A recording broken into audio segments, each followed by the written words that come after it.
안녕하세요. 부자일보입니다. 오늘은 장사가 아닌 사업을 하기 위해서 부자들이 사장으로서 반드시 가지는 마인드에 대해서 이야기를 해보겠습니다. 김승호 회장의 사장학개론은 경영학과 경영자들을 위한 창업 및 경영에 대한 추천 입문서입니다. 이 책은 베스트셀러 돈의 속성의 성공 이후로 그의 성공과 비즈니스에 대한 생각을 집대성한 책으로 평가받고 있습니다. 그래서 많은 기업가 및 경영인들 사이에서 인기를 끌고 있는 중입니다. 이 책은 경영학 이론과 실제 경영에 대한 경험을 바탕으로 작성되었으며 실제로 2,500여 명의 한국에서 비즈니스를 운영하고 있는 사장들을 교육하면서 얻은 데이터를 근거로 쓰였습니다. 그래서 다양한 사례를 통해 성공적인 경영 전략을 구체적으로 제안합니다. 책의 첫 번째 장에서는 창업 및 경영의 기본 개념에 대해 설명하고 두 번째 장에서는 경영 전략과 경영 프로세스를 다룹니다. 이어지는 장들에서는 경영자의 역할과 책임, 경영자의 리더십 스타일과 조직 문화 등에 대해 자세히 다룹니다. 창업은 리더십 능력과 경험을 요구하는 매우 어려운 분야이다. 많은 사업가들이 부족한 상태로 사업을 하고 있기에 본인이 이 능력을 빨리 키운다면 더욱 큰 경쟁력을 가질 수 있다. 이를 배우고 연마하면 올바른 리더이자 사업가가 될 수 있다. 이를 위해 김승호 회장은 사장학개론과 돈의 속성 책에서 몇 가지 원칙을 제시했습니다. 목표 설정과 계획 수립. 비즈니스를 시작하기 전에 이런 비즈니스를 통해 무엇을 달성하고자 하는지 목표를 설정합니다. 이를 위해 우리가 가진 역량과 자원을 고려해 목표를 설정하고 목표 달성을 위한 계획을 수립해야 합니다. 개그맨이자 연매출 10억 이상의 요식업 사업가이기도 한 고명환 대표는 이런 말을 했습니다. 아이러니하게 보일 수 있지만 사업을 성공시키기 위해서는 돈 욕심을 두 번째로 두고 본질적인 가치에 중점을 두어야 한다.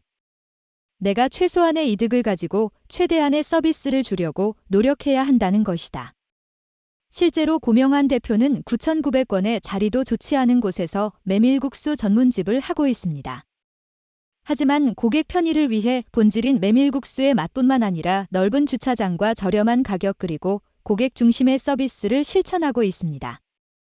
인터뷰 중에 아이에게 아기 의자를 주면서 환자가 보는 앞에서 물티슈를 뜯어서 닦아주고 또 그 물기를 닦아주기 위해서 티슈로 닦아주는 모습은 그가 얼마나 고객 중심 서비스를 실천하고 있는지 볼 수 있습니다. 그리고 사장학개론에서 언급한 한 예시를 들자면 미국에서 크게 성공한 바커스라는 편의점 매장을 들 수 있습니다. 이 기업의 표어는 왕의 궁전과 같은 화장실을 제공한다는 것입니다. 이 편의점은 주로 고속도로에 위치하고 있는데 처음에는 약 3만 명의 주민이 사는 작은 도시에서 시작을 하였다고 합니다. 하지만 이 기업은 무료로 제공되는 화장실에 남자 화장실에는 25개의 변기를 설치하고 여자 화장실에는 30여 개의 더 넓은 화장실을 설치했다고 합니다. 이런 그들의 서비스는 미 전역에서 유명해졌고 기업의 가치도 폭증했다고 합니다. 이런 사실을 통해 우리가 배울 점은 고객의 숨겨진 니즈를 찾고 그걸 해결해 준다면 그 기업은 폭발적으로 성장할 수 있을 것이라는 점입니다. 이는 우리가 어떤 방향으로 나아가야 할지를 알려주며 창업 및 경영에 있어서 매우 중요한 요소입니다. 돈의 속성 이해. 돈은 창업 및 경영에서 매우 중요한 요소이다. 그러므로 돈의 역할과 속성을 이해하지 못하면 재정적 문제가 발생할 수 있다. 김승호 회장의 돈의 속성 책에서는 돈의 역할과 기능, 그리고 돈의 흐름에 대해 설명합니다. 이를 이해하면 재정적 문제를 미연에 방지하고 경영의 성공을 위한 재정 전략을 수립할 수 있습니다. 특히 김승호 회장은 부동산업자와 금융업자들과 관계를 매우 중요시했습니다. 기업이 커지면서 위의 두 가지는 불가분의 관계라는 것입니다. 다만 주의할 점은 기업을 운영하면서 그들을 온전히 믿어서는 안 된다는 것입니다. 기업이 잘 나갈 때는 간이고 쓸개고 빼줄 것처럼 할 수 있지만 기업이 어려워지면 자신들의 이득을 위해 언제든 칼을 빼들 수 있다는 것입니다. 그렇기 때문에 비즈니스를 올바르고 안정적으로 운영하기 위해서는 그들과 좋은 관계를 맺되 경계를 해야 합니다. 리더십과 경영. 또한 리더십은 창업 및 경영에서 매우 중요한 역할을 합니다. 특히 초기에 직원 20명에서 50명 그리고 100명까지 키우는 데는 다른 종류의 리더십과 사업 시스템이 필요합니다. 이런 시스템과 리더십을 위해 우리는 리더십 개발 프로그램을 개발하고 지도자 역량을 향상해야 합니다. 이는 조직 내의 생산성과 효율성을 높이고 직원들의 동기부여와 창의성을 증진시키는 데 큰 역할을 합니다. 예컨대 사장이나 리더는 부하 직원을 대함에 있어 조심해야 합니다. 항상 그들에게 나이를 떠나 존댓말을 써야 하는 것이 리더로서의 기본이라고 합니다.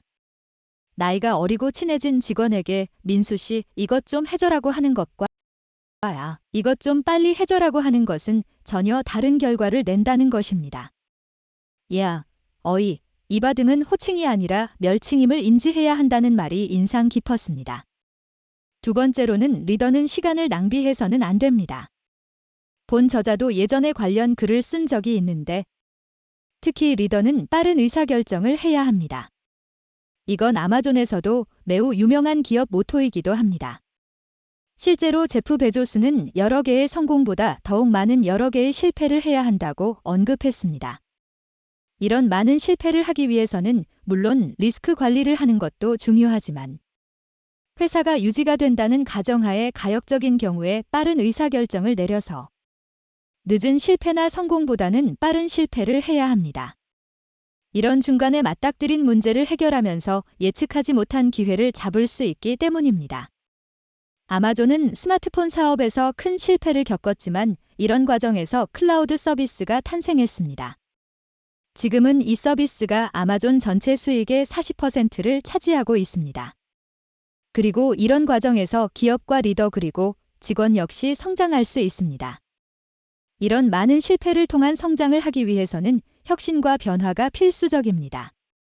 새로운 아이디어와 기술을 적극적으로 수용하고 기존의 경영 방식에 대해 변화를 시도해야 합니다. 이를 통해 우리는 시장의 요구와 변화에 대응하며 경쟁 우위를 확보할 수 있습니다. 고객 중심 경영. 고객은 우리의 경영 활동의 중심에 있어야 합니다. 우리는 고객의 요구와 만족을 최우선으로 생각하고 제품과 서비스의 품질을 개선하며 고객과의 소통을 적극적으로 이루어내야 합니다. 이를 통해 우리는 고객의 신뢰를 얻고 지속적인 성장을 이룰 수 있습니다. 이러한 원칙들은 김승호 회장의 사장학개론과 돈의 속성 책에서 다루고 있는 내용들 중 일부에 불과합니다. 이를 이해하고 적용하고 실천하고 자신의 철학과 비법을 만드는 과정이 필요합니다. 따라서 우리는 이러한 원칙들을 적극적으로 학습하고 우리의 경영 활동에 적용하여 지속적인 성장을 이룰 수 있도록 노력해야 합니다. 비법과 철학 없는 성공한 비즈니스는 없다는 것을 명심하시라.